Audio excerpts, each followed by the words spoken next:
अस्सलाम वालेकुम पाकिस्तान, आप देख रहे हैं special transmission on world cup 2023। जीत की सोच में हूं आपका होस्ट हसनैन लियाकत। आज वर्ल्ड कप का आगाज हो चुका है।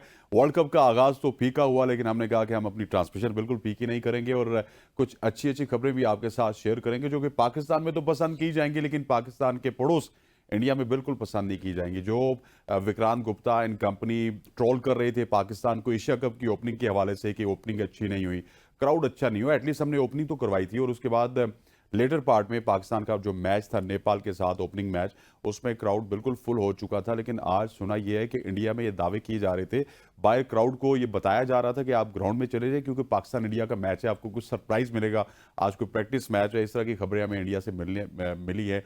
तकरीबन 1,30,000 की गुंजाइश थी वहाँ पे बैठने की और 20,000 लोग भी वहाँ पे मौजूद नहीं थे। और ये भी याद रखें कि इंडिया की आबादी 1 अरब से भी जायद है और वहाँ पे ग्राउंड्स बड़े होने चाहिए। लेकिन आज बड़ा अनफॉर्चुनेट है इसका स्टार्ट। और अगर मैच की बात करें तो इंग्लैंड ने बेसबॉल क्रिकेट खेलने की पूरी कोशिश की जो उसमें नाकाम रहे।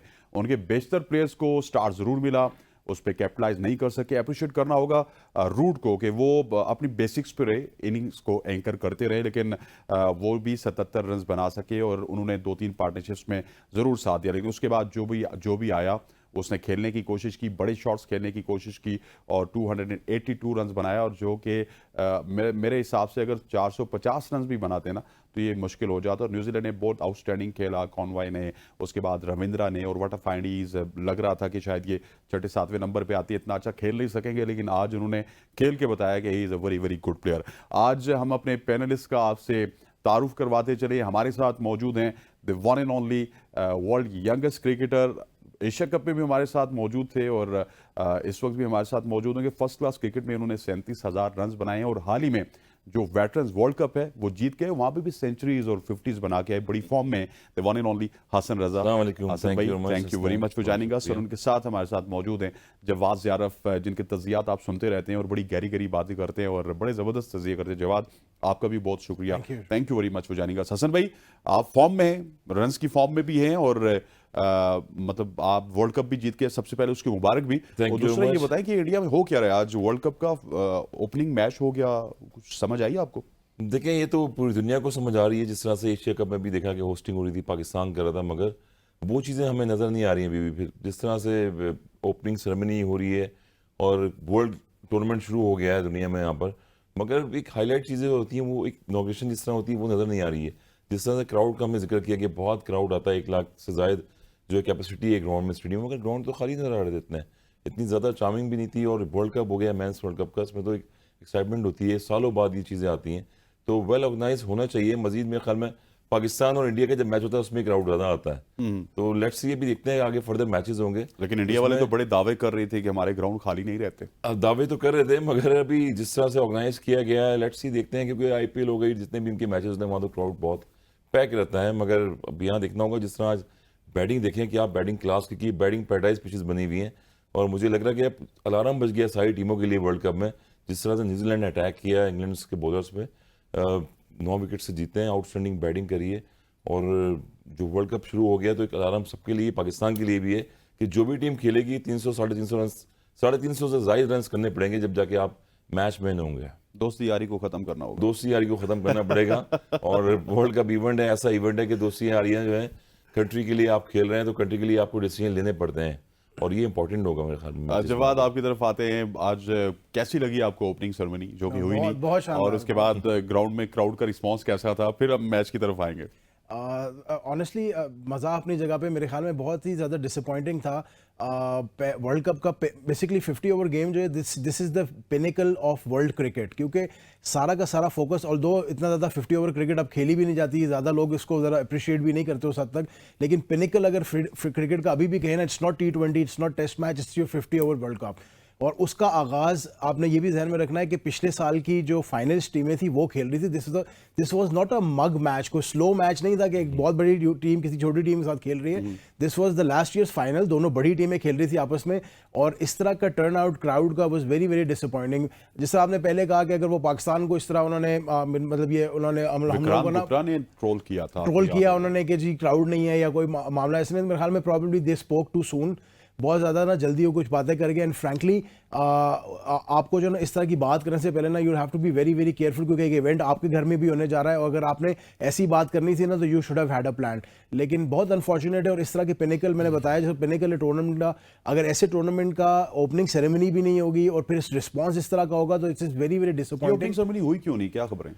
I have absolutely no clue। मेरे ख्याल में शायद पैसों का कोई इशू होगा बीसीसीआई का, ऑल्दो होना तो नहीं चाहिए। ये टैक्सेस वाली खबर ठीक है। आई बिलीव कि ऐसा ही कुछ हुआ होगा, लेकिन पॉइंट वही है ज्ञान, बीसीसीआई के लिए टैक्सेस पे करना is not an issue, ICC के लिए कोई इशू नहीं है, इंडियन बोर्ड के लिए कोई इशू नहीं, Indian for the country it's not an issue. ये बहुत बड़ा मेगा इवेंट आपको दिया गया था, अगर आपको इवेंट मिल गया तो मेरे ख्याल में you should have had a ceremony. आपने जो आप आईपीएल की भी तो सेरेमनी करते हैं, world one of the best around the world, तो अगर इस तरह का बड़ा इवेंट आपके घर आया है तो आप इसकी ओपनिंग सेरेमनी नहीं करें, दिस इज बियॉन्ड एक्सप्लेनेशन। मेरे ख्याल में इसके कोई भी एक्सक्यूज अगर इसके लिए आप पेश करेंगे, it is just not done. Hasan भाई, मैच के ऊपर थोड़ा सा आते हैं, और लग रहा था कि एक जबरदस्त मैच होगा, एक ब्लॉकबस्टर मैच होगा।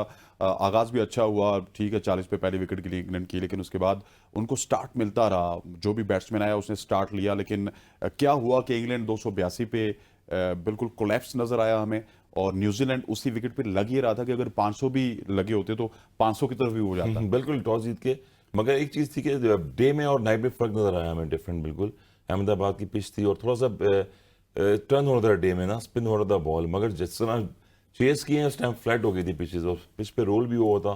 और जितने शॉट्स खेले कॉनवे ने, जिस तरह से रविंद्र ने आउटस्टैंडिंग बैटिंग करी है, एक प्रॉमिसिंग बैटर्स जो है न्यूजीलैंड को मिल गए। एक पार्टनरशिप टर्निंग पॉइंट वहाँ पर था इंग्लैंड का, जहाँ पर जोस बटलर खेल रहे थे, उसके बाद जो रूट खेल रहे थे, वो पार्टनरशिप ऐसी थी इनकी। अगर ये लंबा करते, 77 रन की इनिंग्स खेली, ये दोनों अगर पार्टनरशिप करते तो मेरे ख्याल में विकेट हैंड जब आपके पास रहता है, लास्ट 10 या 12 ओवर होते हैं, वहाँ पर जाके स्ट्राइक रोटेट करते हैं आप, तो बैक टू बैक विकेट गिरती गई हैं, और उसके बाद फिर जो न्यूजीलैंड के जो बॉलर्स थे वो हावी रहे हैं, और जहाँ से मैच का टर्निंग पॉइंट हुआ है। अदरवाइज अगर पार्टनरशिप लगती तो मेरे ख्याल में 350 रन भी करते, और हमने बताया 400 रन भी करते, जिस तरह का batting pattern 400 was on the cards। बिल्कुल 400 ऑलमोस्ट हो जाते हैं, और बैटिंग पैटर्न पिचेस नजर आ रही है। तो 14 ओवर्स बाकी थे, अभी सबके 14 ओवर्स बाकी थे, अभी सबके लिए अलार्म भी यही होगा कि जो भी अगर पहले बैटिंग करेगा तो मिनिमम मैक्सिमम जो है 330 रन या 40 रन तो करने पड़ेंगे फाइट करने के लिए। लेकिन 340 भी हसन भाई, अगर आप एग्री करें मेरे से, तो वो कोई ऐसा टोटल नहीं है जिसको आप बचा सकते हैं। देखिए T20 फॉर्मेट डिसेंट टोटल है, वो एक डिसेंट टोटल है इस तरह की पिचेस पे। इस तरह की पिचेस पे। और दिन में देखें, डे में जो है वो इनसाइड आउट भी शॉट खेल रहे थे, थोड़ा ब्रेक हुआ है, टर्न हो रहा था, मगर उसके बाद जब बैटर्स खेलना शुरू हुए तो बैट पे अच्छा बॉल आ रहा था, चिपिंग किए और ग्राउंड की चारों तरफ स्ट्रोक्स खेले। यही वो क्वालिटी बैटिंग होती है, स्पेशली दोनों फाइनलाइज 2019 की टीमें भी हैं, और लग ही नहीं रहता इंग्लैंड की जो इस तरह से खेल रही है कि वो वर्ल्ड कप जीती हुई 50 ओवर्स का। अभी जैसे जैसे मैचेस शुरू होते रहेंगे, देखते रहेंगे, तो हाई स्कोरिंग हमें मैचेस देखने में आएंगे। और यही मैंने पहले बताया कि पार्टनरशिप बड़ी इंपॉर्टेंट होती है 50 ओवर्स गेम में। T20 फॉर्मेट इतना हो गया है, T10 इतना हो गया है कि अब 350 रन जो है कोई मायने नहीं रखते, तो बॉलर्स जो हैं वो बड़े ध्यान से बॉलिंग करनी पड़ेगी इन पिचेस पे उनको, और ट्रम्प कार्ड जो है अपना यूज करने पड़ेंगे। Sir 350 is I think not enough in this pitches. नहीं जी, एब्सोल्युटली नॉट। 350 रन अगर आप कर रहे हैं तो आप ये नहीं कह सकते कि आप सेफ हैं। Yes, it would give you a fighting chance, आप लड़ जरूर सकते हैं 350 पे, लेकिन ये सेफ नहीं होगा। कमिंग टू योर पॉइंट, मेरे ख्याल में इंपॉर्टेंट, जो सबसे ज़्यादा इंपॉर्टेंट चीज़ है वो ये है कि इस टूर्नामेंट के अंदर हमें जो देखना पड़ेगा, सबसे ज़्यादा इंपॉर्टेंट चीज़ ये होगी पहले टॉस जो भी टीम जीतेगी उसके लिए बहुत बड़ा डिसीजन ये होगा कि अगर उसने पहले बैटिंग करनी है तो स्कोर क्या बनाएगा। 325, you never know. 350, you not sure. 375, you will be slightly safe. अगर इसी तरह की पिचेस रही, तो अगर पिचेस ऐसी रही तो 350 पे, 375 पे यू विल बी सेफ। तो पॉइंट ये कि टॉस पहले जीतना, टॉस बहुत इंपॉर्टेंट हो रहा है। मेरे अभी तक जितने हमने वार्म अप मैचेस देखे हैं, या अभी तक फॉर दैट मैटर आज का मैच भी, टॉस एक तो बहुत इंपॉर्टेंट है।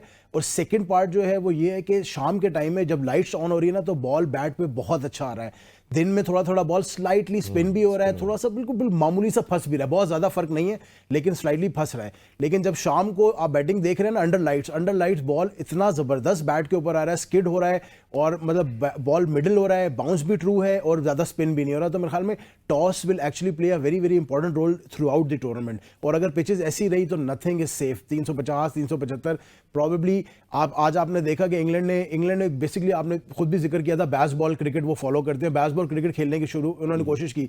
The only drawback with Bazball cricket is कि फिर वो मिस फायर भी होता है कभी कभी, हमेशा ऐसा नहीं होगा। बैसबॉल जिस दिन चलेगी यही इंग्लैंड बैटिंग ये आपको 400 भी करके देगी, प्रॉब्ली आप 450 भी जा रहे हैं, आई बिलीव 400 भी कर सकती है ये, और करेगी इस टूर्नामेंट में। बट द पॉइंट इज के बैसबॉल के साथ प्रॉब्लम ये है कि जब आप ओवर एग्रेसिव होते हैं तो कभी कभी आप वे लूज कर जाते हैं। एक आधा मैच बीच में आपको ऐसा देखना या 2 मैचेस देखने को मिलेंगे जिधर ये बैकफायर कर सकता है, लेकिन जिस दिन ये बैसबॉल चलेगा ना तो ये किस टीम्स को आउट क्लास कर देंगे, आपको बॉलिंग कराने या बैटिंग करने के काबिल ही नहीं छोड़ेंगे। असल में हमने देखा था रावलपिंडी क्रिकेट स्टेडियम में जब फेंटा लगा हमें और इंग्लैंड के हाथों फेंटा लगा तो कुछ पॉइंट्स भी काटे गए थे रावलपिंडी क्रिकेट स्टेडियम के, और कहा गया था कि इस स्टेडियम में इस तरह की पिचेस बनी तो पाबंदी लग जाएगी। तो ये पाबंदी इंडिया में क्यों नहीं लगती? क्योंकि हर ग्राउंड में 350 बन रहा है, 375 बन रहा है, आपको 400 भी देखने को मिलेगा। जवाब 400 पे तो चले मान गए, मैं तो 450 भी कह रहा हूँ। 83 मेरे ख्याल में 89 ओवर्स नहीं तो ये रूल इंडिया में क्यों नहीं हो रहा? इंडिया में होना चाहिए बिल्कुल वहां पर भी, और बीसीसीआई को सोचना चाहिए, आईसीसी को सोचना चाहिए वहां पर जाके। हालांकि उस हवाले से टेस्ट टेस्ट में 90 ओवर्स में ना 90 ओवर्स में 450 या 500 रन बना, ठीक है जी, वहां पे 100 ओवर्स होते हैं और 100 ओवर्स में आप देख लें कि 1000 रन बनते हैं। तो ये चीजें देखनी चाहिए मेरे ख्याल में, और इवन जो है पोस्ट स्पोर्टिंग चीजें होनी चाहिए। आईसीसी को देखना चाहिए कि पाकिस्तान में आप फिर आपको याद होगा इंग्लैंड में जब ऑस्ट्रेलिया की टीम आई हुई थी यहाँ पर, तो क्रिकेटर भी बाहर से ऐसी चीजें भिजवा दिए थे अपने कजाफी में। यही मैटर है कि दोनों तरफ से इवन चीज़ें होनी चाहिए, बैटिंग पिचेस भी बन रही हैं और बॉलर्स को भी सपोर्ट करें। जिस तरह से मॉडर्न क्रिकेट इतनी तेज़ी से हो गई है तो बॉलर को तो बिल्कुल सपोर्ट नहीं मिलती है ऐसी पिचेस पे। तो सपोर्टिंग पिचेस हों जहाँ पर जो है वो सीम स्विंग भी हो और टर्न भी हो रहा हो। ये बैटिंग पैराडाइज पिचेस हैं, तो मैंने पहले भी बताया कि सबके लिए आराम हो जाएगा ये कि जो ट्रम्प कार्ड के बॉलर्स हैं अपने वो किस तरह से यूटिलाइज करेंगे अपने बॉलर्स को। आदिल रशीद, उसके बाद जो भी टॉप जो बॉलर्स आ रहे हैं तो उनको देखना पड़ेगा कि किस तरह से ये बॉलिंग करेंगे, अपनी स्ट्रेंथ को अपनी स्ट्रॉन्ग करना पड़ेगा आपको बॉलिंग। लेकिन न्यूजीलैंड के बॉलर से पाकिस्तान के बॉलर्स को बहुत कुछ सीखना चाहिए। न्यूजीलैंड के बॉलर से एक्चुअली बहुत ज़्यादा सीखना चाहिए, क्योंकि मेरे ख्याल में up front Trent Boult was very very good, बहुत अच्छी बॉलिंग की है ट्रेंट बोल्ट ने। उसके बाद मैट हेनरी बहुत अच्छा बॉल किया है। उसके बाद देखिए अब जो ये टूर्नामेंट जिस टूर्नामेंट अभी आप लोग हम चले गए ना, बेसिकली पाकिस्तान की टीम भी गई हुई है, तो वी सेइंग हम चले गए हैं इस टूर्नामेंट में ना, आपको इसी तरह की बैटिंग नज़र आएगी, इसी तरह के रन्स नज़र आएंगे। द डिफरेंस जो टीमों के दरमियान होगा वो होगा कि उनकी पेस बॉलिंग कितना अच्छा करेगी। Spin bowling on a spinning track probably Chennai के अंदर आपको थोड़ी बहुत जो है ना स्पिन मिलेगा, बेंगलोर में थोड़ा बहुत मिलेगा, लेकिन उसके अलावा आप जहां भी खेलेंगे ना आपकी pace bowling has to be at its best. अगर आपका पेस बॉलर अच्छा होगा तो आपको हेल्प बहुत मिलेगी। तो शुरू में भी करनी पड़ेगी आपको, यहाँ पर डिफरेंट बॉल्स करनी पड़ेगी, right exactly, change of pace करना पड़ेगा आपको, वेरिएशन करना पड़ेगा, शॉर्ट बॉल आगे पीछे बॉल घुमा के करेंगे। आप एक ही जगह करे जाएंगे तो आप बहुत ज्यादा प्रेडिक्टेबल हो जाएंगे। आज इंग्लैंड को हमने देखा कि इंग्लैंड के bowlers, I would rate England's bowling amongst the best in the world. Mark Wood, उसके बाद आपका सैम करन और उसके बाद Chris Woakes, they are no mugs, they are very very good bowlers. और वो आज बिल्कुल ऑर्डिनरी नजर आ रहे थे क्योंकि पिच की वजह से, पिच इतना सीधा था, and credit to the batsman as well, वो हम तो लेटर ऑन में ख्याल में बात करेंगे बैट्समैन के ऊपर, लेकिन पिच इतना सीधा था कि वो इतने बड़े अच्छे प्रॉपर, मेरे ख्याल में प्रॉपर वर्ल्ड क्लास बॉलर्स ना आज बहुत ही ऑर्डिनरी लगे। तो ये थोड़ा सा प्रॉब्लम जरूर रहेगा आगे चल के। मेरे ख्याल में टूर्नामेंट में अगर तो पिचेस की क्वालिटी कुछ बेहतर हुई तो शायद कुछ बेहतरी देखने को मिले, वरना वन वे ट्रैफिक नजर आएगी। हम देखते हैं कि क्या कुछ हुआ इस मैच में और मैच समरी की जानिब जाते हैं। मैच समरी पर नजर डालेंगे तो फिर बहुत सारे सबक हैं हमारे लिए। जिस तरह 97 for 1 हमारे एक बॉलर ने दिया था और उनके जो पेसर हैं उन्होंने क्या किया, 48 for 3 and match summary England versus Pakistan, England put 280, England versus New Zealand, bag pardon, England put 282 for 9 in 50 overs. Joe Root was exceptional for 77 and Butler put 43 runs। और अगर बात की जाए बॉलिंग की तो हेनरी वाज एक्सेप्शनल 48 for 3 और Philips भी बहुत ही ज़बरदस्त रहे। Santner was also exceptional. अगर न्यूजीलैंड की बात की जाए तो 283 for 1 in 36.2 overs। My goodness, convoy की तरफ से सेंचुरी देखने को मिली और रविंद्रा की जानिब से सेंचुरी देखने को मिली। अगर बात की जाए सैम करन की तो he is the only lucky bowler who got the wicket और विकेट मेडन ओवर किया था। सर, जिस तरह मैंने जवाब से बात की है कि उनके जो पेस अटैक को लीड कर रहे हैं as far as pace is concern, fast bowler उनके सबसे ज्यादा अच्छे पेस वाले। बॉल थोड़ा सा पुराने हो गए लेकिन हेनरी जो है काफी ज्यादा पेस के साथ बॉलिंग करते हैं। अच्छा, 48 for 3 and in warm up match Haris Rauf was 97 for 1 in 9 overs। बिल्कुल अच्छी बॉलिंग की है और यही है कि अपनी वेरिएशन को, आपको पेस को रिड्यूस करना पड़ेगा। कंसिस्टेंसी यही होती है बॉलर्स की कि बैटिंग पैराडाइज पिचेस पे हमने किस तरह से बॉलिंग करनी है। और जिस तरह पहले भी बताया कि जब एक्स्ट्रा कवर पे शॉट लग रहे हैं, ऑन साइड पे शॉट लग रहे हैं, पैडल शॉट देखें, जो रूट ने पैडल शॉट खेलें फास्ट बॉलर्स को लगा के। तो यही चीज़ होती है इंपॉर्टेंट कि आपको यूटिलाइजेशन कहाँ किस तरह करनी है, पिच के बिहेवियर को देखते हुए बॉलिंग करनी है। पाकिस्तान अब जिस तरह इंजरी के शिकार हुए हैं बॉलर्स भी हमारे देखे हैं आगे, तो बड़ा इंपॉर्टेंट रोल होगा मेरे ख्याल में। बॉलिंग जितनी भी स्ट्रेंथ नजर आ रही है, आपको इस टूर्नामेंट में बॉलिंग स्ट्रेंथ अच्छी रखनी पड़ेगी अपने आप के। अच्छा, टेक्निकलिटीज पे बात करने से पहले जवाद हमें ये बताएं कि टेक्निकलिटीज तो हमने बहुत ज़्यादा डिस्कस की कि बेसबॉल उन्होंने खेला और उसमें वो क्लैप्स हो गए। क्या अगर बेसबॉल वो ना खेलते तो यही रिजल्ट होता, या फिर 350 370 हम देख सकते थे, या फिर न्यूजीलैंड ने बॉलिंग बहुत एक्सेप्शनल की? It's a bit of both मेरे ख्याल में। जब स्पेशली मैं I would like to mention Harry Brooks here. Harry Brooks ने एक ओवर में रविंद्रा को, जिस ओवर में वो आउट हुए उससे पहले उन्होंने 12 15 17 रन बना चुके थे, एक छक्का 2 चौका मारा, 15 17 रन बन चुके थे। ओवर का लास्ट बॉल था, he try to hit it again for a 6। मतलब वो 17 से क्या हो जाता, 23 हो जाता, आप रादर एक सिंगल ले लेते, 18 हो जाता, आपको पूरा गेम खुला मिल जाता। But he took that decision, और जैसे ही वो आउट हुए तो एकदम से कैमरा जो है वो फ्लैश किया गया पवेलियन की तरफ, एंड बेन स्टोक्स जो मैच नहीं खेल रही थी वाज वेरी वेरी डिसअपॉइंटेड। कि कभी कभी ना, तो what I am trying to say is ना कि it was a bit of both. Bowling भी बहुत अच्छी की है लेकिन कुछ डिसीजंस भी बहुत अच्छे नहीं थे। जो बेस्टो ने स्ट्रोक मारा, हाफ हार्टेड स्ट्रोक था, बिल्कुल उसमें जान नहीं थी। ब्रुक्स ने जो शॉट मारा अनवांटेड शॉट था। उसके बाद लिविंगस्टन ने जो शॉट मारा अनवांटेड हाफ हार्टेड शॉट था, अनवांटेड नहीं था, हाफ हार्टेड था। तो there were a couple of wickets जो बेसिकली इंग्लैंड ने खुद पकड़ाई है उनको। अब जिस टाइम मैच सेटअप था 188 फॉर 3 थे जो रूट, और सॉरी 188 फॉर 4 थे जो रूट और जॉस बटलर खेल रहे थे। 33 ओवर्स में उसको सेलिब्रेट भी हो, उस विकेट का सेलिब्रेट भी हो। 33 ओवर्स में 188 रन थे, 4 आउट थे, और ऐसा लग रहा था कि वी लुकिंग एट 350। बट जो विकेट हेनरी ने आके उस टाइम पे ली जॉस बटलर की ना, that was the turning point of the game. तो Henry, yes you are saying, you are absolutely right, Henry bowled very very well. लेकिन हमने जो हारिस रऊफ की आपने बात की ना, हारिस रऊफ का कंपैरिजन इस मैच में खेला ही नहीं है।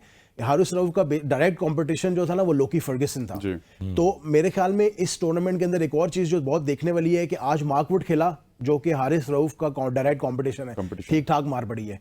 हारिस रऊफ को अभी तक जो 2 मैचेस है ठीक ठाक मार पड़ी। तो मेरे ख्याल में इस टूर्नामेंट में एक और चीज जो बहुत आपको देखने को मिलेगी, जितना ज्यादा पेस होगा उतनी ज्यादा फेंटा लगेगा। मतलब हसन अली की बचत होगी सर, ये आप में से ये बात है, अंडरस्टैंड दिस कि आप जितना तेज आएंगे आप उतने तेज दूर जाएंगे। राणा साहब को मिस करेंगे, राणा साहब को मिस करेंगे, देखिए बिल्कुल करेंगे। But what I am saying is ना कि जब आपने देखा कि आज मेरे ख्याल में पिछले 3-4 महीने से मार्क राणा साहब के ऊपर बात करते हैं, लेकिन यहाँ पर प्रोड्यूसर साहब कह रहे हैं कि जल्दी से ब्रेक लेनी है। ख्वातीन नौजात जीत की सोच में वक्त हुआ चाहता है एक शॉर्ट सी कमर्शियल ब्रेक के बाद वापस हाजिर होते हैं। स्टे विद अस।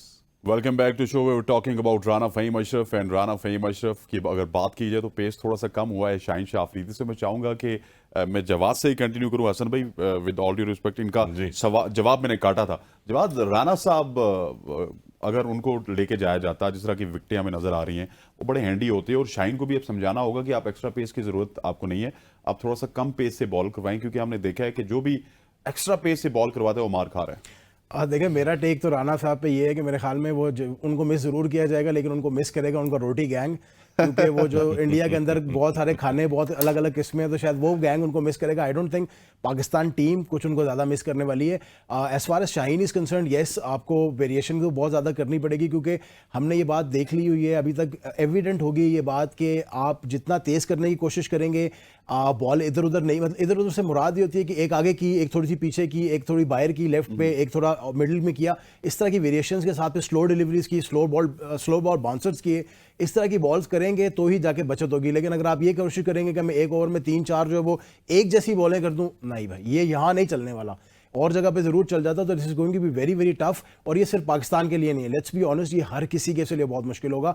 आज इंग्लैंड, मैंने अगैन कह रहा हूँ कि मुझे बहुत उनकी बॉलिंग पसंद है, बट आज दे लुक ऑर्डिनरी। और एक विकेट जो आज इंग्लैंड को मिला, that was a very very lucky wicket. वो डाउन द लेग साइड वो बॉल दे रहे थे, अगर वो यंग, जो फिल यंग आई गेस, अगर वो बॉल छोड़ देते वाइड हो जाती, और अगर वो थोड़ा सा उसको ग्लाइड और करते तो वो चौका हो जाता। तो हसन भाई क्रिकेट खेली हुई है, मेरे ख्याल में दिस इज द वर्स्ट तरीका, फुल टॉस के बाद ये वर्स्ट तरीका है कि आप आउट हो जाए पीछे। आउटपुट से होता है कैजुअली, जब आउट होते हैं तो ऐसी बॉल पे अक्सर जो है प्लेयर आजकल तो ऑन साइड पे शॉट जिस तरह पार्ट टाइमर आप एग्जैक्टली। तो what I am saying is ना कि वो जो एक विकेट उनको मिला है आज पूरे मैच में, वो भी it was a fortunate wicket. तो अगर हम उसको थोड़ा देर के लिए साइड पे कर लें तो इंग्लैंड एक्चुअली 283 पे कोई फॉर नो लॉस। तो this is very very alarming. तो जो हमारे साथ अगर हमें परेशान होने की जरूरत है, मेरे ख्याल में दुनिया की क्रिकेट को भी परेशान होने की इक्वली जरूरत है, क्योंकि this is not going to be. लेकिन हमें थोड़ा ज्यादा होने की जरूरत है, पेस अटैक हमारा ज्यादा भारी है। हसन, मेरे ख्याल में हम we will eventually we will cover up, मेरे ख्याल में we will make it up. लेकिन मैंने बार बार बात कर रहा हूँ कि वेरिएशंस के साथ आपको चलना पड़ेगा। बड़ी अच्छी अच्छी बातें ये आपको करना पड़ेगा। और हमारे लिए दूसरा सबसे बड़ा, लेकिन हमारे इसी अटैक के साथ एक अलार्मिंग बात ये है कि हमारी स्पिन भी कुछ ज्यादा अच्छी नहीं कर रही है पिछले कुछ अरसे में। तो it is going to be a combination of चलें एवरीथिंग। उसके ऊपर मैं अगले सेगमेंट में बात जरूर करेंगे, क्योंकि आखिरी जो सेगमेंट होगा उसमें अपने पाकिस्तान नीदरलैंड्स के हवाले से बात करेंगे। स्पेशली हम तो पाकिस्तान के हवाले से बात करेंगे। सर, रूट ने आज उसी तर्ज की इनिंग्स खेली जिस तर्ज की इनिंग्स हसन रजा खेला करते थे, यूनुस खान खेला करते थे। मतलब बड़े जबरदस्त तरीके से उन्होंने इनिंग्स को एंकर करने की कोशिश की, एक दो पार्टनरशिप लगाने की जरूर कोशिश की। लेकिन दूसरे एंड से आई थिंक कप्तान उनको बताते थे भाई आपने बेसबॉल खेलना है, बस वो रूट का काम है, वो संभाले उनका काम। बहुत ज्यादा अटैक कर रहे थे। एक टाइम था वहां पर पीरियड जब जोस बटलर और जो रूट खेल रहे थे साथ में, तो वो पार्टनरशिप इंपॉर्टेंट थी। मगर अटैकिंग क्रिकेट जो है वो आउटस्टैंडिंग खेली है। जिस तरह जो रूट खेलते हैं, पिच पे गए, फ्रंट फुट पे खेल रहे हैं, बैक फुट पे जाके कट शॉट खेली। और मॉडर्न क्रिकेट में यही होता है कि इंग्लैंड ने प्रोड्यूस की मॉडर्न क्रिकेट। आपने बॉल का वेट नहीं करना, आपने बॉल के पास जाना है और फुटवर्क को यूज करना है। तो वही क्लास नजर आई और जिस तरह से खेल रहे थे जो रूट, तो 77 रन की इनिंग्स खेली। अगर मजीद एक कोई प्लेयर इनका सेंचुरी करता है या 125 रन कोई प्लेयर करता है, तो मेरे ख्याल में 350 रन हो जाते टीम के। एग्जैक्टली, थोड़ा सा सैनिटी प्रिवेल करने की जरूरत थी और बहुत ही प्लेयरों के ज्यादा साथ- अटैकिंग चले गए। और पार्टनरशिप ऐसे टाइम पे 50 ओवर गेम है, इसमें आपको पता है कि पार्टनरशिप जहां लगती है तो आपके पास जब विकेट हैंड्स रहेंगे तो आप स्ट्रोक खेल सकते हैं। Throughout back to back wickets गिरती गई इंग्लैंड की, जहां पर वो अंडर प्रेशर हो गए। फिर सर, इंग्लैंड को क्या मतलब इतनी जल्दी क्या थी? और अगर लेट्स सपोज एक कंडीशंस की भी आपने बात की थी कि दिन के टाइम थोड़ा सा बॉलर्स को हेल्प मिलती है, थोड़ा सा। अगर थोड़ा सा देख के खेलते तो मैं समझता हूं इतनी भी ज्यादा हेल्प ना मिलती। एक दो विकेट जरूर गिरते, लेकिन 282 नहीं बल्कि 350 तो हमें कम से कम देखने को मिलता है। जरूर देखने को मिलता है। देखिए, एक चीज हमने और भी फैक्टर इन करनी है कि इंग्लैंड ने ना सब कॉन्टिनेंट में लेटली कुछ ज्यादा क्रिकेट खेली भी नहीं है। New Zealand on the other hand has played a lot of cricket in सब कॉन्टिनेंट रिसेंटली। पाकिस्तान भी खेले, उसके बाद बांग्लादेश भी खेले हैं वो। तो सब कॉन्टिनेंट में उन्होंने काफी क्रिकेट खेली हुई। फिर जो इंग्लैंड को पहला मैच था अगेंस्ट, जो उनका वार्म अप मैच था against India, that was rained off as well. तो कंपेटिटिव क्रिकेट जो है ना वो इंग्लैंड ने सब कॉर्नर में बहुत ज्यादा खेली हुई। तो probably that could be a factor. लेकिन as far as Indians batting is concern, I am not worried. मेरे ख्याल में किसी को भी वरिड नहीं होना चाहिए। दे will come back and they will come back very very hard. सिर्फ जो बात है समझने की जरूरत है। आज फिर थोड़ा सा हमने एक और चीज मिस कर गए।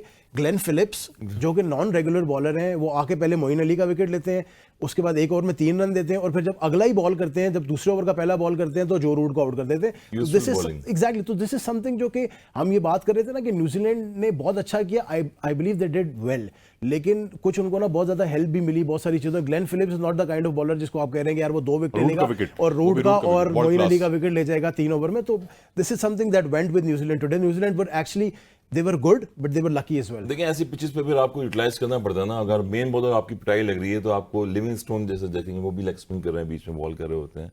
तो 50 ओवर का गेम है, आपको जितने बॉलर्स यूटिलाइज करेंगे अपनी टीम में उतना फायदा होगा। और एक ब्रेक थ्रू देना होता है जहां पर आप गेम में वापस आ सकते हैं। साउशकील बॉलिंग कर लेते हैं ना कर लेते हैं। लेकिन इधर एक बात, एक चीज और ऐड करना Domestic में करते हैं चाहूँ। वो एज इतना far as New Zealand is concern, no Kane Williamson, no Tim Southee, no Loki Ferguson and no Michael Bracewell. Michael Bracewell is their proper all-rounder. They are all equal to Ben Stokes? सुने ना, वो tournament ही नहीं खेल रहे हैं, वो tournament नहीं खेल रहे हैं, बट ये 3 लोग जो है वो टूर्नामेंट खेल रहे हैं। सिर्फ टिम साउदी, लोकी फर्ग्यूसन और Kane Williamson. Exactly, none of these guys are playing and there is absolutely no problem for New Zealand. Do you understand this? कि ये ऐसा ही है कि पाकिस्तान मैच खेल रहे हैं इंग्लैंड के साथ, no Babar Azam, no Shadab Khan, no Naseem Shah, no Haris Rauf, and you are beating England like this. This is very very big. और मैं as fan of the game ना, हम लोग ये कंसिडर कर रहे थे, क्योंकि हम लोग मैथमेटिक्स में भी बहुत जल्दी पढ़ते हैं ना यार, कि इसको हरा लें, इसको हरा लें, इसको हरा लें, इसको हरा लें, और इससे अगर कोशिश करेंगे, अगर जीत गए तो ठीक है, हम कहीं पहुंच जाएंगे। And I was counting on the fact कि यार हम न्यूजीलैंड को हरा लेंगे, but after seeing what has transpired today and जो वार्म अप मैच में ये पूरी पाकिस्तान की टीम के लिए नहीं, पूरे वर्ल्ड कप की जितनी टीम्स हैं उन सबके लिए टीम बनाई भी पाकिस्तान ने थी। इस बी टीम के साथ पाकिस्तान खेला था। असल में मुझे ये बताएं कि आज रविंद्रा को भी मार पड़ी है, और मुझे लग ये रहा है कि ये स्पेशलिस्ट जो स्पिनर होंगे, जो कि ऑलराउंडर नहीं होंगे, वही इस वर्ल्ड कप में कामयाब रहेंगे। जो ऑलराउंडर होंगे, आधा तीतर आधा बटेर वाला, मुझे यहाँ पे कामयाब नजर नहीं आ रहा। बिल्कुल कामयाब नजर नहीं आ रहा, मगर इंपॉर्टेंट यही होगा कि आपको वेरिएशन से बॉल करनी पड़ेगी यहाँ पर और ब्रेक थ्रू देने पड़ेंगे। कैप्टन बड़े इंपॉर्टेंट रोल अदा करेगा 50 के गेम में, कि कहाँ पर मैंने अपने बैकअप बॉलर्स को रखना है, कहाँ फ्रंट पे मैंने जो है शुरू में विकेट टेकिंग बॉलर्स लगाने हैं। इसलिए जिस तरह इंपॉर्टेंट है, जैसे शादाब हो गए हैं, लेग स्पिनर हैं, तो उनको पाकिस्तान के लिए परफॉर्म करना पड़ेगा। एशिया कप में हम डिस्कस करते रहे कि ट्रम्प कार्ड कौन, आदिल रशीद हैं और दीगर जितने बड़े बड़े बॉलर्स हैं, तो मेन बॉलर्स का इंपॉर्टेंट होना बहुत ज़रूरी है ये। और जिस तरह से आप देख रहे हैं कि बैटिंग पैटर्न स्पीशीज बनी हुई है यहाँ पर, तो बड़ा काम करना पड़ेगा कैप्टनशिप में और अपने प्लेयर्स को यूटिलाइज करना पड़ेगा इसको। सर कंपैरेटिवली अगर सेंटर को देखें तो ही वाज आउटस्टैंडिंग, रविंद्रा को मार पड़ी है। और जो पॉइंट में रेस कर रहा था हसन भाई के सामने, कि आपको यही लगता है कि जो स्पेशलिस्ट स्पिनर्स हैं, चाहे वो लेगी हैं या फिर ऑफ ब्रेकर हैं या अनऑर्थोडॉक्स बॉलर्स जो भी हैं, वो मुझे लगता है कि ज्यादा उनको हेल्प मिलेगी इंडिया में। पार्ट टाइमर्स की कोई जॉब यहाँ पे मुझे नजर नहीं आ रही इस तरह की देखिए, pitches पे। आज स्पेशली मैंने हमने अभी थोड़ी पहले जिक्र किया था ग्लेन फिलिप्स का, उनको बहुत ज्यादा कोई हेल्प नहीं मिल रही थी, लेकिन वो तो इंडिया ने, इंग्लैंड ने हेल्प दी। एग्जैक्टली ना। तो द पॉइंट इज के मिचेल सैंटनर जो है ना is a very very good spinner. आपने डैनियल विटोरी को, आई एम श्योर आपने खेला होगा Daniel Vettori was one of the best spinner, लेकिन बहुत अंडररेटेड था, बहुत ही ज्यादा अंडररेटेड था वर्ल्ड क्रिकेट में। सैंटनर डैनियल विटोरी नहीं है, लेकिन he is very near to him. थोड़ा सा आर्म को रोकते हैं और फ्लाइट भी देते हैं, वेरिएशन से बॉल करते हैं। बहुत अच्छा बॉलर है सैंटनर। तो सैंटनर जैसा बॉलर जो है वो जरूर आपको यहाँ पे थोड़ी हेल्प देगा, लेकिन मैं 100% एग्री करता हूँ, तीतर बटेर जो है ना वो काम नहीं करेगा कि अगर आपने, मैं थोड़ी बैटिंग कर लेता हूँ, मैं थोड़ी सी बॉलिंग कर लेता हूँ, भाई ऐसे नहीं चलेगा। और ये बहुत ज्यादा बैकफायर करेगा। और ये मैं सबके लिए कह रहा हूँ, लोग समझते हैं हम जब भी बात करते हैं तो हम शादाब की बात कर रहे हैं या नवाज की बात कर रहे हैं, हम ओवरऑल बात कर रहे हैं कि तीतर पटेल किसी भी टीम में ना वो नहीं चलेगा यहाँ पे। तो you have to be very very competent with your batting and your bowling. और सबसे बड़ी बात ये कि इस विकेट के ऊपर या इस पिच के ऊपर आपने एक चीज और भी नोट की होगी, जब इंग्लैंड बैटिंग कर रहा था, जब शॉट लगती थी ना, तो ऐसा लगता था कि न्यूजीलैंड का फील्डर हर जगह पे, जहां शॉट मारे वहां फील्डर खड़ा हुआ है। ऑन द कॉन्ट्ररी, जब न्यूजीलैंड बैटिंग कर रहा था तो ऐसा लग रहा था न्यूजीलैंड जहां भी शॉट मारा वहां फील्डर ही नहीं है। They were so good कि मतलब अनबिलीवेबल जो शॉट्स उन्होंने खेले, जो टाइमिंग और जो प्लेसमेंट और जो गैप्स ढूंढे, मेरे ख्याल में बहुत अच्छी बैटिंग न्यूजीलैंड ने आज। बहुत अच्छी बैटिंग की। हसन भाई आप ये बताएं कि अब अगर न्यूजीलैंड की बैटिंग की बात कर ली जाए तो उस बैटिंग में आपको क्या खास लगा? वैसे तो दो ही खास उसमें बैटिंग हुई है, एक कॉर्नवाई की जानिब से, एक रविंद्रा की जानिब से, लेकिन आउटस्टैंडिंग था जिस तरह जवाब बात कर रहे हैं, एररलेस बैटिंग थी। कहाँ कहीं पे भी हमें ये लगा नहीं कि चांस दे रहे या कोई चांस मिस हुआ, ऐसा कुछ भी नहीं हुआ। देखें 10 रन पे पहली विकेट गिरी थी, राइट हैंड बैट्समैन जब आउट हुए हैं और दोनों लेफ्ट हैंड आ गए हैं। उसके बाद कॉम्बिनेशन ये होता है, ऑन साइड पे मिली, वहां पर कॉन्वे ने खेला। कॉन्वे तो एक सीनियर प्लेयर भी आ चुके हैं, मगर ये रविंद्रा जो है वो बहुत आउटस्टैंडिंग इनको प्लेयर मिल गया न्यूजीलैंड में। और वर्ल्ड कप जैसे इवेंट होता है तो उसमें आपको पता है कि कोई भी प्लेयर खेल रहा होगा तो उसका कैरियर जो है मजीद वो लॉन्गर हो जाता है। जिस तरह शॉट्स खेलें ऑन साइड पे और ऑफ साइड पे खेलें, बड़ी कॉन्फिडेंट खेली है। और ऐसी पिचेस पे खास तौर पे कि गैप में शॉट खेलें, पुल शॉट भी खेला, कट शॉट भी खेला, तो कॉन्फिडेंस बड़ा आया होगा उनको रविंद्र को। और आउटस्टैंडिंग बैटिंग, जो जिस तरह से बैटिंग की है, बैटिंग पैराडाइज, पंचिंग की है, चिपिंग की है इसके बाद, क्योंकि 100 रन बनाने के लिए आपको क्रीज पे रहना पड़ता है। और वो जिस तरह जो रूट जैसे खेले 7 पे आउट हुए वो, और यही इंपॉर्टेंट चीज़ होती है कि 50 रन आपने कर लिए, फिर आप 100 की तरफ किस तरह से जा रहे हैं। तो यही कॉन्फिडेंट लेवल तक कोई भी एक लूज शॉट नहीं खेला और बैकफायर किए दोनों ने। जो भी बॉलर्स थे उनको कट शॉट खेले, कॉन्वे जहां मौका मिला वहां डाउन द ट्रैक निकल के मारा। तो आउटस्टैंडिंग बैटिंग की दोनों batsman. Ravindra out of syllabus आ गया, आउट ऑफ सिलेबस आ गया, और सीरियसली आउट ऑफ सिलेबस आ गया।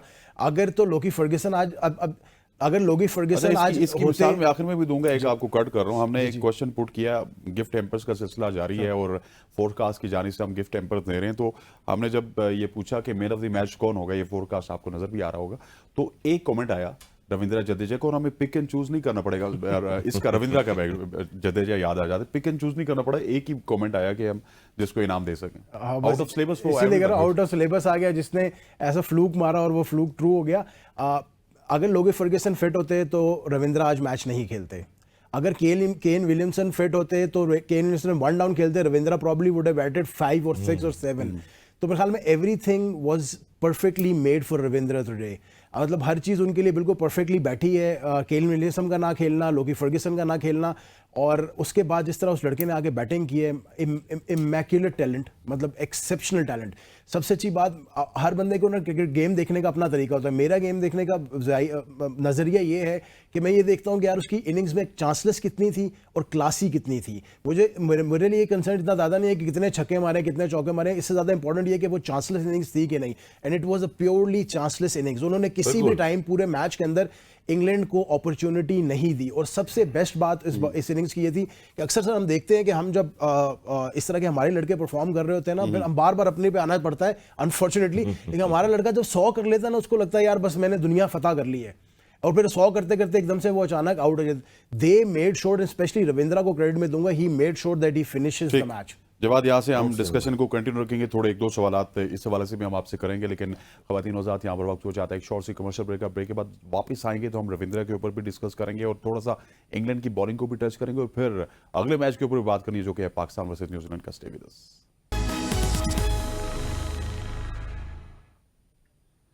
Welcome back to show. Let's talk about the bowling of New Zealand. New Zealand की बॉलिंग की बात कर ली, लेकिन let's talk about the bowling of England जो कि बड़ी ऑर्डिनरी लगी और जो कि जवाद ऑलरेडी जिक्र कर चुके हैं, हारिस रऊफ के जो कंपेटिटर हैं मार्क वुड, उनको भी बहुत ज़्यादा रन्स लगे। लेकिन अगर हम विकेट कॉलम में देखें, एक सेम करिन को विकेट मिली, उसके अलावा किसी भी बॉलर को विकेट नहीं मिली और सारे ही बड़े बिखरे हुए बॉलर लगे हमें आज। नहीं, मोइन अली भी थे, उनको शॉट्स लगी हैं। उसके बाद फिर लेफ्ट हैंड दोनों बैट्समैन खेले थे, तो कैप्टन की कोशिश ये होती कि लेफ्ट हैंड बैटर्स में ऑफ स्पिन बॉलिंग कराई जाए, मगर ऑफ स्पिन भी वो स्पिन नहीं हो रही थी। जहां पर मौका मिला कॉनवे ने और रविंद्र ने शॉट्स खेले हैं। उसके बाद आदिल रशीद मेन बॉलर थे, वो भी जो है बिल्कुल लेफ्ट हैंड पे जो है कॉन्फिडेंस नजर नहीं आया। लेफ्ट हैंड बैटर्स दोनों थे, स्पिन हो रहा था, बॉल थोड़ा टर्न हो रहा था, मगर फिर ऑन पे खेला, कॉन्फिडेंस नजर आ रहा था दोनों बैटर्स का न्यूजीलैंड के। तो मेरे ख्याल में ओवरऑल देखें तो बेबस नजर आई इंग्लैंड की बॉलिंग। और मैंने पहले ही बताया कि 2019 की वर्ल्ड कप की टीम थी, ये लग नहीं रहा था जिस तरह से खेल रही है। इंग्लैंड ने, न्यूजीलैंड ने आउटस्टैंडिंग की है बिल्कुल। आज चैंपियंस रनर अप्स को मतलब बिल्कुल जो है ना वो हल्के ले गए, मेरे ख्याल रनर अप्स आज चैंपियन लग रहे थे। लेकिन यही होता है ना कि पहला मैच भी था, उसके बाद फिर पहले मैच में आपने जो है कि कमांडिंग पोजीशन दिखाई है, अपनी अपनी स्ट्रेंथ दिखाई है न्यूजीलैंड ने कि हमारी स्ट्रेंथ ये है। और जिस तरह से केविन विलियमसन भी अभी नहीं है, वो भी आएंगे टीम में, तो एक स्ट्रेंथ नजर आ रही है कि कुछ वर्ल्ड कप में ही अपनी पिछले जो सीरीज खेली हैं या न्यूजीलैंड में खेल रहे थे या जहाँ भी कुछ वर्क करके नजर आए यहाँ पर। तो यहाँ पर वर्क नजर आ रहा था, जो क्लासिक शॉट खेले दोनों बैटर्स ने, आउटस्टैंडिंग कॉम्बिनेशन बनाया बैटिंग। सर शॉर्ट साहब, मुझे इंग्लैंड की बॉलिंग के हवाले से कुछ कमेंट कर दें, उसके बाद हम हेड टू हेड की जानिब जाएंगे और देखेंगे पाकिस्तान वर्सेस नीदरलैंड का जो मैच है। लेकिन एक कमेंट कर दें कि इंग्लैंड की बॉलिंग आज इतनी ऑर्डनरी क्यों लग रही थी? सबसे पहले तो मेरे ख्याल में सीम और स्विंग नहीं मिला बहुत ज़्यादा। Chris Woakes is probably one of the better exponents of swing and seam in the world cricket, लेकिन कोई बहुत ज़्यादा हेल्प नहीं मिली क्रिस वोक्स को। Sam Curran was very good, पहले 2 ओवर में उन्होंने दोनों मेड इन किए, which was very very nice. लेकिन उसके बाद जो है वो कुछ ज़्यादा जो है काम चल पड़ा। और उसके बाद मेरे ख्याल में रविंद्रा ने जो अटैक किया ना टीम को, स्पेशली जो मार्क वुड का पहला ओवर था, मार्क वुड ने बाद में भी ओवर किए डिसेंट बॉलिंग के बाद में, लेकिन जो पहला ओवर पे जब अटैक किया ना, Mark Wood is considered to be the Haris Rauf of that team, the Lockie Ferguson of New Zealand, वो कंसिडर किए जाते हैं। जब उनको पहले ओवर में 17 रन पड़ गए ना, तो एकदम से इंग्लैंड के शोल्डर्स ड्रॉप हो गए थे। और मेरे ख्याल में उसके बाद इंग्लैंड को कोई तरीका वापसी का रास्ता दिया नहीं। और सबसे अच्छी बात मैं बार बार कह रहा था कि इन दोनों लड़कों ने इतनी चांसलेस इनिंग्स खेली है कि कहीं भी आपको ऐसा लगा ही नहीं कि यार इंग्लैंड जो है विकेट लेने वाला है। इंग्लैंड ट्राई कर रहा था विद राशिद एंड मोइन कि किसी तरह बॉल फ्लाइट करके किसी भी तरीके से गलत शॉट भी लगवा के विकेट ले ले, लेकिन दे वर सो कॉम्पिटेंट कि उन्होंने जो अच्छी बॉल, जरा सी अच्छी बॉल आता उसको रिस्पेक्ट देके सिंगल लिया, जरा सा लूज बॉल आया चौका छक्का मार दिया। तो they were very very good. England की बॉलिंग बहुत अच्छी है, दे विल कम बैक, लेकिन अलार्म जरूर है उनके लिए कि एक भी विकेट नहीं ले पाए, जेन्युइनली एक विकेट नहीं ले पाए। मैं जाहिर है सैम करन को एक विकेट मिला, लेकिन you won't consider, you don't get wickets like those in regular matches में, आपको ऐसी विकेट मिलेगी नहीं। तो मेरे ख्याल में कंसर्न जरूर है, लेकिन ये कि आगे आने वाली मैचेस में मेरे ख्याल में आपको इंग्लैंड की बॉलिंग स्लाइटली बेटर नजर आएगी and they will learn something. अगर बेटर ना हुई तो फिर इंग्लैंड, पाकिस्तान और ऑस्ट्रेलिया को तो मुझे फिर यहाँ पे, लेकिन उसने स्टार्क ने अच्छी बॉलिंग की है। स्टार्क वाज गुड, स्टार्क ने बॉलिंग अच्छी की है, लेकिन फिर हमें ये भी कंसीडर करना है ना कि स्टार्क बॉलिंग कर किसको रहा था इन पे। हाँ। थोड़ा सा ये भी एक फैक्टर इन करना पड़ता है ना। जाहिर है अगर बटलर और रोड खेल रहे हैं on the other and, Nawaz या कोई और खेल रहा है, तो आपको फर्क भी समझना है। तो स्टार्क को जब बड़े मैचेस में बड़ी टीम्स का खिलाफ करता है, इंडिया के खिलाफ खेलता है, तो स्टार्क को एंड पे मार्क पड़ती होती है। और स्टार्क को भी, स्टार्क इज अनदर वन जिसको मैं मिस कर गया था, ये वुड कैटेगरी वाली, वुड हारिस रऊफ वाली कैटेगरी में स्टार्क भी आते हैं। तो ये भी आप देखना पड़ेगा कि इनको भी रन्स पड़ेंगे ठीक ठाक। ठीक हो गया खवातीन वज़ात। अब उस मैच की बात करते हैं जिस मैच का सबको इंतजार है पाकिस्तान में। पाकिस्तान वर्सेस नीदरलैंड्स का कल मुकाबला है। आसान मुकाबले पहले 2 पाकिस्तान के, वैसे श्रीलंका वाला तो फिर मुश्किल है जिससे हम एशिया कप में उनसे हारे हैं, लेकिन नीदरलैंड्स का मुकाबला ऐसा है कि अपसेट ही पाकिस्तान को हरा सकता है। कल के मैच के लिए बहुत सारी होप है, लेकिन अब चलते हैं, देखते हैं कि हेड टू हेड हमारा क्या रिकॉर्ड है। नीदरलैंड्स के साथ कुछ ज्यादा मैचेस पाकिस्तान और नीदरलैंड ने नहीं खेले होंगे, और that's the record of Pakistan versus Netherland. 6 matches, Pakistan won 6 out of 6 and Netherlands lose 6 out of 6 and ICC ranking, and that's a good addition जी। दूसरे नंबर पे पाकिस्तान की टीम और 14 नंबर पे है नीदरलैंड्स की टीम। हसन भाई, कल का मैच कैसा देख रहे हैं आप, पाकिस्तान वर्सेस नीदरलैंड? देखिए 50 ओवर गेम है, इसमें इजी तो किसी को नहीं लेना चाहिए, और 2 वार्म अप मैच थे, पाकिस्तान टीम हार चुकी है। मगर अगेन देखिए कि अब वार्म अप मैच खत्म हो गए हैं, वर्ल्ड कप के मैचेस शुरू हो गए हैं प्रॉपर। तो पाकिस्तान को जो भी अब जैसे एशिया कप में हम कह रहे थे शुरू के मैचेस होते हैं, आपको वो जीतने ज़रूरी होते हैं और अब टीम का कॉम्बिनेशन बनाना होता है। अब यही टीमें दो आपके पास अगर टीमें आ रही हैं शुरू में, तो नीदरलैंड से जैसे पहला मैच है, उसमें कॉम्बिनेशन बनाएं अपनी टीम का और यूटिलाइज करें अपने प्लेयर्स को। मतलब कहाँ 14 वहाँ घंटे invest रह करना है। गए, 14 घंटे रह गए, लेकिन अभी तक स्काउट अनाउंस नहीं हुआ। अभी तक Playing स्क्वाड 11 अनाउंस नहीं Playing हुआ। 11 बैग योर पार्ट। प्लेइंग 11 होना चाहिए अगर announce, आपको पता है क्योंकि एशिया कप mentally में 48 घंटे पहले, 48 घंटे पहले जो है वो ना 24 घंटे पहले वो 24 कहाँ घंटे। गई वो टीम पाकिस्तान की? इम्पोर्टेंट होगा। देखें अभी जिस तरह से बाबर आजम पे सारा प्रेशर जा रहा है, अभी एक तो इंडिविजुअल प्रेशर होता है कैप्टनसी का और अपनी परफॉर्मेंस का भी होता है, वो बड़ा ये इंपॉर्टेंट बोझ होगा। उन्होंने एक्स्ट्रा लिया हुआ है, दिल तो बहुत सारे लोगों का नहीं है हमारे समेत। ये अब लिया हुआ है, मगर स्टडी देखेंगे कि किस तरह से टीम उतरती है ग्रीन शर्ट में, और ये 11 जो टीम में अनाउंस हो ताकि कॉन्फिडेंस लेवल आपको पता लगे प्लेयर्स का किस तरह का है ओवरऑल। लेकिन सऊद शकील जो है प्रॉमिसिंग बैटिंग की उन्होंने 71 रन स्किन के लिए आउटस्टैंडिंग बैटिंग करी उन्होंने, मगर बैटिंग जो है वो सारी रिस्पॉन्सिबिलिटी जो है वो अब इफ्तिखार पे भी आ गई है, सारी डाली गई है। मगर टॉप ऑर्डर रिजवान में भी हैं, मगर बॉलिंग स्ट्रेंथ जो है मुझे वो पाकिस्तान की टीम में नजर नहीं आ रही जिस तरह से आज ये रन हुए हैं। बॉलिंग में कहीं ना कहीं आपको फ्लेक्सिबिलिटी लानी पड़ेगी, रिस्पॉन्सिबिलिटी लेके बॉलिंग करनी पड़ेगी पाकिस्तान की। और रिस्पॉन्सिबिलिटी कौन लेगा वो तो बाद में हम डिस्कस करेंगे। सर 15 घंटे, जैसे मैंने बात की 14 से 15 घंटे बाकी हैं, अभी तक प्लेइंग 11 अनाउंस नहीं हुई। क्या माजरा है, वो कॉन्फिडेंस कहाँ गया जो एशिया कप में था, और एशिया कप में एकदम से इंडिया का मैच हारने के बाद, ड्रेसिंग रूम से बुरी खबरें आने के बाद ये कॉन्फिडेंस भी लूज हो गया। अब स्क्वाड भी अनाउंस नहीं हो रहा। पाकिस्तान टीम को किस तरह परफॉर्म करता हुआ देख रहे हैं इस वर्ल्ड कप में और स्पेशली कल के मैच में? देखिए कॉन्फिडेंस तो वो मेरे ख्याल में वो जो डिसीजन था 48 घंटे पहले अनाउंस करने वाला, वो कुछ हद तक बैकफायर तो किया है, कुछ हद तक नहीं बल्कि बहुत हद तक बैकफायर किया है। As far as team is concern for the world cup, I see them doing well. अब कितना अच्छा करते हैं ये ओनली टाइम विल टेल। मेरे ख्याल में कम्पीट करना चाहिए क्योंकि ये हमारी कंडीशंस हैं, India Pakistan, these are our conditions. अगर हम अपनी कंडीशंस में भी नहीं कर पाएंगे तो फिर कब करेंगे? तो मेरे ख्याल में पाकिस्तान विल डू वेल, लेकिन कितना अच्छा करेंगे, सेमीफाइनल्स में जा पाएंगे नहीं जाएंगे, दैट इज अनदर क्वेश्चन। क्योंकि मुझे ऐसा लग रहा है कि 3-4 और भी बड़ी अच्छी अच्छी टीम्स हैं जो कि पूरा जोर लगाएंगे। We are also counting out South Africa, there a very good side. आप कंडीशंस की बात करें, ग्राउंड्स बहुत बड़े हैं इंडिया के यार। देखिए तो ग्राउंड पिंडी की फ्लैट विकेट boundaries। पे छक्के लगाने के लिए मशहूर हैं। ग्राउंड बहुत बड़े हैं लेकिन विकेट उतना ही बड़ा फट्टा भी है। फिर ये भी समझे ना यार, बात पिंडी को। से बड़ा फट्टा है पिंडी सर आज का पिंडी विकेट जो तो था, भाई- आज का विकेट देखा था, अगर वो पिंडी से बुरा नहीं था ना तो पिंडी से ज्यादा फर्क भी नहीं पिंडी था। के बराबर का विकेट पिंडी था। के बराबर का विकेट था। और पिंडी में जब वो फट्टे पे छक्के लग रहे थे तो आपने देखा था छक्का पे ग्राउंड से बाहर जाता था, नीचे तो कुछ रुकता ही नहीं था पिंडी मतलब में। मार लेंगे छक्के। छक्के लगेंगे, चीजें बेहतर होंगी मेरे ख्याल में। लेकिन पाकिस्तान के लिए कल इंपॉर्टेंट क्या है? इंपॉर्टेंट ये है कि आपने कल एक स्टेटमेंट देनी है। आई एम श्योर कि आपको ये बात पता है कि हम ऑलरेडी 2 मैचेस एशिया कप के लास्ट हारे, फिर आने के बाद हम दोनों मैचेस वार्म अप भी अपने हमारे हैं। तो winning actually is a habit, जीतना एक आदत होती है और आपको बनानी पड़ेगी। अगर कल का मैच एक तो आपने जीतना है, लाजमी है, क्योंकि ये आपके लिए मस्ट विन है। क्योंकि अगर आपका स्टार्ट अच्छा नहीं होगा, स्पेशली एन एसोसिएट टीम के साथ अगर आपका स्टार्ट अच्छा नहीं है ना, then you are done for the top order को फॉर्म में आना पड़ेगा। टॉप ऑर्डर से तो सबको फॉर्म में आना पड़ेगा सर भाई। इंपॉर्टेंट तो ये है ना, इंपॉर्टेंट तो ये है पूरी कि आप टीम मुझे को फॉर्म में आना पड़ेगा। Who is playing tomorrow. पहले मुझे ये बताएं ना, फखर जमान इज प्लेइंग या क्या नाम है उनका, अब्दुल्ला शफीक मैं आपको बता देता हूँ। Abdullah The Shafique only team, sir मैं आपके इधर आए, इधर let me complete this. The only team in World Cup top 8 teams की बात कर रहा हूँ जिसको ये पता नहीं है कि हमारा ओपनर कौन है। सर World Cup के पता है, अंदर बाबर the आजम only को पता है। देखिए कल नीदरलैंड्स के खिलाफ मैच है, कल फखर जमान भी खेलेगा, कल इमाम उल हक भी खेलेगा, तीसरे पे आएगा बाबर आजम, चौथे पे आएगा रिजवान, उसके बाद आएगा सलमान अली आगा, उसके बाद आएगा इफ्तिखार, उसके बाद आएगा शादाब, उसके बाद आएगा हसन अली, उसके बाद आएगा शाहीन शाह अफरीदी, और उसके बाद आएगा एक रह गया हारिस रऊफ। सर ये तो नीदरलैंड के खिलाफ देखे ना, हमने बनाना है, स्टेटमेंट देनी है। अगर तो दिलेर कप्तान होता, वो नीदरलैंड के खिलाफ शादाब को बैठाता, वो उसामा को ट्राई करता, वो इसी तरह श्रीलंका के खिलाफ भी करता, ताकि उसामा को कॉन्फिडेंस मिलता बड़े मैच में जाने से पहले। लेकिन ये 2 मैच है ना, हमने इनको देने ना, आपको पता है, फिर आगे पूरा टूर्नामेंट खेलना है। हसन भैया मैं ठीक कह रहा हूँ? बिल्कुल आप सही कह रहे हैं, मगर ये है कि फिर दोस्तियां आ रही हैं, थोड़ी आपने करनी है। पाकिस्तान के लिए आप खेल रहे हैं तो पाकिस्तान के लिए खेलने के लिए सर जो स्क्वाड मैंने गिना है, इस पे कोई इतराज है आपको? देखें एतराज सऊद शकील देखें ना, इनफॉर्म बैट्समैन में उनको लेके मुझे तो शादाब पे भी इतराज है, बिल्कुल मुझे तो फखर पे भी एतराज है।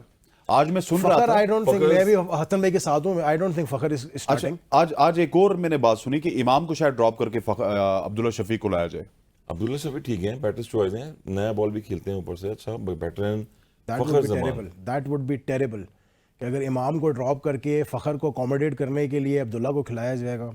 देखिए एशिया कप में भी देखिए आप 3 से 4 इनिंग हो गई इनकी, उसके बाद कोई फॉर्म नजर नहीं देखिए आई। आपको मैं एक बात, साइड मैच में भी देखें तो कितना स्लैशी खेले हैं वो जाके सर 22 रन किए हैं फ़खर जमान ने, ये जो वार्म अप मैच था उसके अंदर।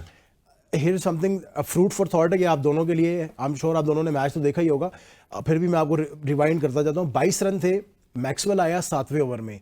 Y would any captain bring Glenn Maxwell in 7वें ओवर में? बॉल छोड़ फ्लाइट, इसको आउट करने की कोशिश कर, दे बेशक 10-15 रन देने दे, लेकिन इसको आउट कर। भाई से 2 बॉलें वेट नहीं हुआ, पहली बॉल पे सिंगल लिया, दूसरी बॉल पे हवा में चढ़ा के इस परफॉर्मेंस के ऊपर ना, पिछली परफॉर्मेंस जो उसके 10 मैचेस में फेलियर लगा हुआ उसको तो छोड़ दें, इस परफॉर्मेंस पे अलोन ना, अगर आई विश कि मैं बाबर आजम हो सकता, लेकिन अगर मैं बाबर आजम होता ना, सिर्फ इस हरकत के ऊपर ना मैं इसको अगला मैच ना खिलाता। कि यार तुम्हें पता भी है भाई कि वो उसको लेके इसीलिए आया कि भाई तुम लॉफ्टेड बॉल देगा और तुमसे विकेट बाय करने की कोशिश कर, तुम बेशक 1-2 छक्के मार भी लो लेकिन विकेट दे दो।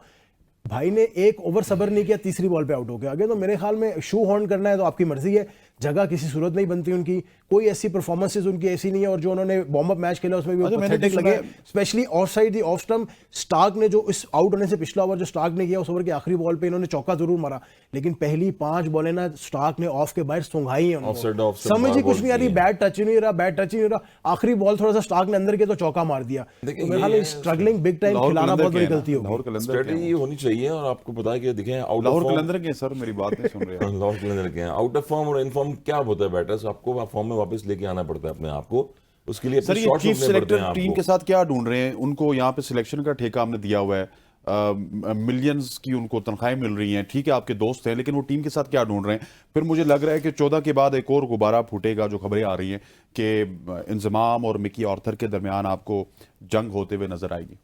देखिए अगर हारेंगे तो आपको पता है, हारते हैं तो फिर प्रॉब्लम्स तो आती हैं, सारी क्रिएट होती हैं चीज़ें। अगर जीते रहेंगे तो कोई भी चीज़ जो है वो नजर यहाँ पे नहीं आती है, सारी चीज़ें अच्छी चल रही होती हैं। कंसंट्रेट आप देखें, अब्दुल रहमान हेड कोच आए हुए, मुल्तान सुल्तान के कोच रह चुके थे वो साथ में, उसके बाद फिर मिकी आदर जो है वो भी हैं वहाँ पर।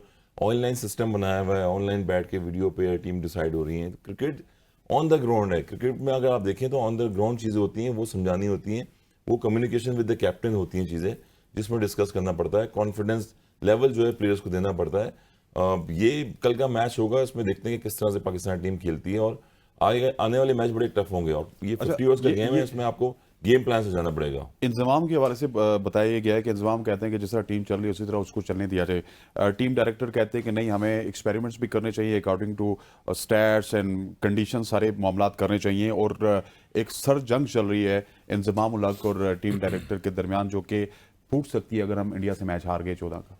देखिए जब भी आप हारते हैं ना तो फॉल बैक तो किसी ना किसी पे आना पड़ता है, और फिर जब वो फॉल बैक आएगा, जाहिर है वो फिंगर पॉइंटिंग शुरू हो जाएगी कि तुमने ये कहा था तो मैंने ये कहा था, तुमने ये नहीं किया मैंने ये नहीं किया, ये होगा। जब टीम जीत रही होगी तो कोई भी बात नहीं कर रहा होगा। I am agreeing to 100% to what you said कि जी ये सिलेक्शंस होंगी और ये सिलेक्शंस होंगी तो गलत होंगी, लेकिन let's just say let's be a little hopeful. Tournament में जा रहे हैं हम, इंशाल्लाह अल्लाह करेगा पाकिस्तान विल डू बेटर, और हम वो गलतियां नहीं करेंगे जो आपने पॉइंट आउट की, और आपने राइटली पॉइंट आउट की। ये सही एग्जांपल्स आपने दिए कि ये गलतियां हैं, इन लोगों को खिलाया जाए। एज फार एज ये जो कंट्रोवर्सी और ये जो नोक-झोंक चल रही है, मेरे ख्याल में this has been the pinnacle of Pakistan cricket for ages. हमने कभी सुना ही नहीं है जिंदगी में, जब तक हम जीत रहे हैं 2-4 मैचेस तब तक तो ठीक है, जैसे ही हमने मैच हारना शुरू किया ना, हसन भाई की इससे नहीं बनती है, उसकी जी से नहीं बनती, जी की एक्स से नहीं बनती है, और ये पाकिस्तान क्रिकेट में ये पिनिकल है, ये अजलों से होता रहा है, और ये फ्रैंकली ये अजलों तक होता रहेगा। एक बात जो मैं पाकिस्तान टीम के लिए ऐड करना चाहूँगा, हसन भाई वुड एग्री टू दिस, हमने हिस्टोरिकली ना हिस्ट्री में हम देखते आ रहे हैं कि हम जब भी ना, हमारी एक हिस्ट्री है कि हम 2 आउट हो जाते हैं या 3 आउट हो जाते हैं ना, हम एकदम शेल में चले जाते हैं। और वो इस वर्ल्ड कप में भाई नहीं चलेगा, क्योंकि आपने 350 अगर रन करने हैं, 450 रन करने हैं, तो शेल में नहीं जाना बनता। तो the only message that I am going to give to Pakistan team is कि यार बिजार्ड नहीं जाना, बिल्कुल टुल्ले नहीं मारना शुरू कर देना, लेकिन प्लीज गेम को फ्रीज मत करना। क्योंकि आपने देखा न्यूजीलैंड के साथ जो हमारा वार्म अप मैच था, 26 ओवरों में हमने स्कोर किया था 138, न्यूजीलैंड ने वापस में 26 ओवर में स्कोर किया 208। तो वो जो 70 रन का गैप डाला ना न्यूजीलैंड ने, 70 पहले 26 ओवरों के अंदर, वहीं से न्यूजीलैंड मैच जीता। और आपने 26 ओवरों में 138 उस पिच के ऊपर किया जिसपे कम से कम 250 रन होने करते हैं ना sir. That is my point ना, कि आपने शेल में नहीं जाना, प्लीज बी मेक श्योर कि आप शेल में नहीं जाएं। बुरी बॉल, अच्छी बॉल को रिस्पेक्ट जरूर दें, लेकिन बहुत ज्यादा ओवर रिस्पेक्ट देंगे तो बॉलर आप पे चढ़ना शुरू हो जाएगा। स्ट्राइक रेट करें आप। जिस तरह देखिए ना, आप 2 पार्टनरशिप लगी हैं, बैक टू बैक फायर हो रहे थे, न्यूजीलैंड के बैटर्स ने खेलते गए, ग्राउंड शॉट खेले हैं आपने, और स्ट्राइक रोटेट करना बड़ा इंपॉर्टेंट होगा। सारा प्रेशर जो आप इफ्तिखार पे न डालें, रिजवान पे न डालें, पार्टनरशिप जो लगी हुई है क्रीज में वो लंबा लेके जाए मैच को। असल में इंपॉर्टेंट बात ये भी थी इसमें, सॉरी, कि सिली शॉट नहीं देखने को मिली इन दोनों की पार्टनरशिप, कॉनवॉय और रविंद्रा की पार्टनरशिप में ना आपको कोई भी सिली शॉट देखने को नहीं मिली, और उसके बावजूद रन्स मिले हैं। Runs तो मिले हैं। जरूरी नहीं है कि सिली शॉट मारेंगे तो ही रन मिलेंगे। हसन भाई, लास्ट मिनट था आपका, बहुत बहुत शुक्रिया। जवाद आपका भी बहुत बहुत शुक्रिया, थैंक यू वेरी मच। कल फिर आपसे मुलाकात होगी, लेकिन यहाँ पर एक अनाउंसमेंट थी। हमने अपने सोशल मीडिया पे एक सवाल छोड़ा था कि कौन होगा आज का मैन ऑफ द मैच, और उसका जवाब दिया है।